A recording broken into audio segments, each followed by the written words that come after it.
हमारे बलमुआ का पातर बा कमर पलटनिया में जाए नहीं दे, होटलिया में खाए नहीं दे।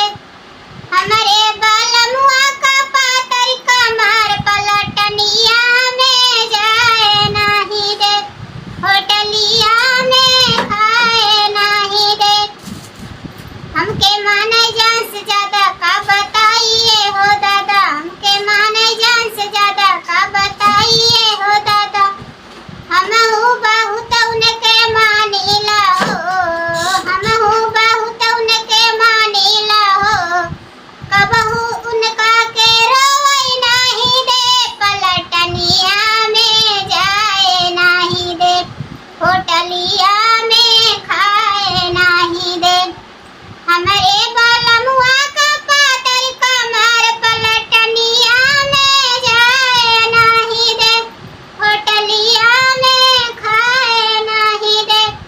छोटे खटिया छोट बिछौना पातर मर्दा मोर खिलौना, छोटे खटिया छोट बिछौना पातर मर्दा मोर खिलौना। भले ही जाग जाई ऊ हमारा से रोज, भले ही जाग जाई ऊ हमारा से रोज। उनका के रूठाई नहीं दे, उनका के रूठाई नहीं दे, पलटनिया में जाए नहीं दे, होटलिया में खाए नहीं दे।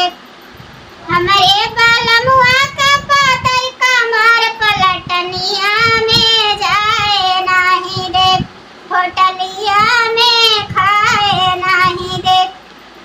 सासू बोले रोज बोलिया हमसे करेली ठिठोलिया, सासू बोले रोज बोलिया हमसे करेली ठिठोलिया।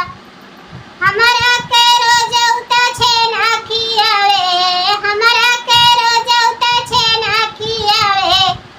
सासू ननद खाए नहीं दे, पलटनिया में जाए नहीं दे, पलटनिया में जाए नहीं दे, होटलिया में खाए नहीं दे। सासू ननद के खाए नहीं दे, पलटनिया में जाए नहीं दे, होटलिया में खाए नहीं दे। हमारे बलमुआ का पातर कमर पलटनिया में जाए नहीं दे, होटलिया में खाए नहीं दे।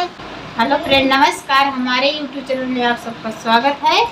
तो हमारा गाना कैसा लगा, हमारा गीत कैसा लगा, तो आप लोग बहुत प्यारा सा कमेंट करके बताइएगा। मैं आगे नेक्स्ट वीडियो मिलूँगी और ज़्यादा से ज़्यादा आप लोग शेयर करिए, सपोर्ट करिए प्लीज़। जब तक अगर हमारे चैनल को नहीं लाइक किए तो लाइक से सब्सक्राइब कीजिए और बहुत प्यारा सा आशीर्वाद दीजिए।